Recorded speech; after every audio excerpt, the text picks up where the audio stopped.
Assalamualaikum warahmatullahi wabarakatuh. Salam bahagia selalu Bapak Ibu guru hebat. Perkenalkan, nama saya Tetra Desi Eriani, calon guru penggerak angkatan 11 dari SMA Negeri 1 Ubay, Kabupaten Muara Enim, Sumatera Selatan.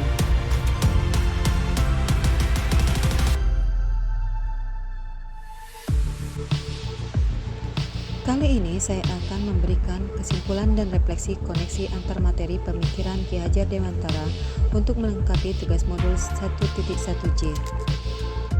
Pendidikan versus pengajaran. Menurut Ki Hajar Dewantara, pengajaran adalah bagian dari pendidikan. Pengajaran merupakan proses pendidikan dalam memberi ilmu atau faedah untuk kecakapan hidup anak secara lahir dan batin. Sedangkan pendidikan adalah menuntun terhadap segala kekuatan kodrat yang anak miliki agar ia mampu mencapai keselamatan dan kebahagiaan yang setinggi-tingginya, baik sebagai seorang manusia maupun sebagai anggota masyarakat. Jadi, pendidik dan pengajaran merupakan usaha persiapan dan persediaan untuk segala kepentingan hidup manusia, baik dalam hidup bermasyarakat maupun hidup berbudaya dalam arti yang seluas-luasnya. Pendidikan juga menciptakan ruang bagi murid untuk bertumbuh secara utuh agar mampu memuliakan dirinya dan orang lain, merdeka batin dan menjadi mandiri, merdeka lahir. Kekuatan diri atau kodrat yang dimiliki menuntun murid menjadi cakap mengatur hidupnya dengan tanpa terintimidasi atau terperintah oleh orang lain. Sebelum saya mempelajari modul 1.1 ini tentang pemikiran Ki Hajar Dewantara, yang saya lakukan adalah saya hanya mentransfer materi pelajaran saja dan cenderung lebih dominan dalam proses kegiatan belajar mengajar atau sering disebut dengan teacher center. Yang kedua, ketentuan dalam menyampaikan materi lebih penting daripada memahami karakter anak. Dan yang ketiga, saya hanya terfokus pada ketercapaian materi dan KKM serta melihat dari aspek kognitif saja. Apa yang merubah pemikiran dan perilaku Anda setelah mempelajari modul ini? Setelah mempelajari modul 1.1, saya menyadari bahwa apa yang saya pikirkan dan lakukan kuranglah tepat. Seharusnya, saya melakukan pembelajaran yang menyeluruh, bukan hanya aspek kognitif saja, akan tetapi mencakup aspek afektif, psikomotorik, spiritual, sosial, dan budaya. Selain itu, pembelajaran bukan berpusat pada guru atau teacher center, akan tetapi lebih banyak melibatkan siswa, sehingga siswa lebih aktif dalam proses pembelajaran. Kemudian, seharusnya menghargai karakteristik anak dan lebih cermat dalam melihat bakat yang anak miliki.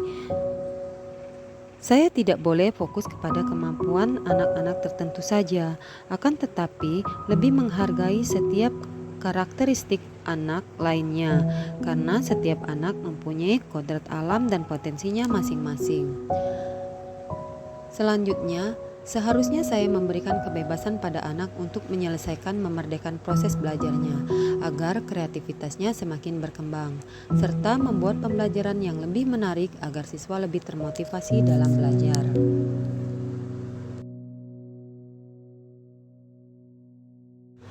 Apa yang dapat saya terapkan lebih baik agar kelas saya mencerminkan pemikiran Ki Hajar Dewantara?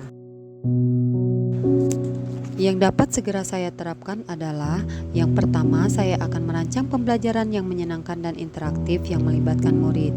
Karena jika pembelajarannya menyenangkan, maka siswanya akan lebih aktif dan kreatif dalam proses pembelajaran. Yang kedua, dalam proses pembelajaran tidak boleh lagi menuntut tetapi menuntun. Hal ini sesuai dengan pemikiran Ki Hajar Dewantara bahwa kita diibaratkan sebagai seorang petani. Kita menanam dan merawat benih-benih tanaman. Artinya, kita hanya merawat dan menjaga tingkah laku anak agar lebih terarah, bukan merubah kodrat yang dimiliki anak. Karena sejatinya seorang pendidik adalah menuntun sesuai 3 dasar pendidikan menurut Ki Hajar Dewantara, yakni Ingarso Sentulodo, Ing Madio Mangunkarso, dan Tuturi Handayani. Yang ketiga, saya akan menerapkan pembelajaran abad 21 yang sesuai dengan pemikiran Ki Hajar Dewantara, yakni berpikir kritis, kreatif, komunikatif, dan kolaboratif dengan berpegang teguh konsep menghamba pada anak.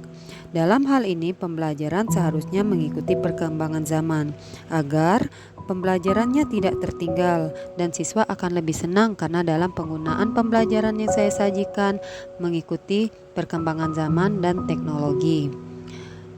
Kemudian saya akan mengenal karakteristik, minat, dan latar belakang anak, serta menjalin komunikasi yang baik.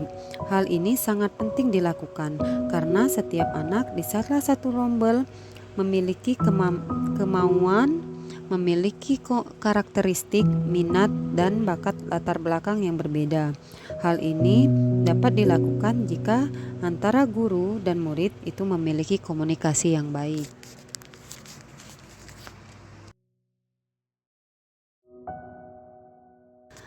Demikianlah kesimpulan dan refleksi yang dapat saya sampaikan pada modul 1.1.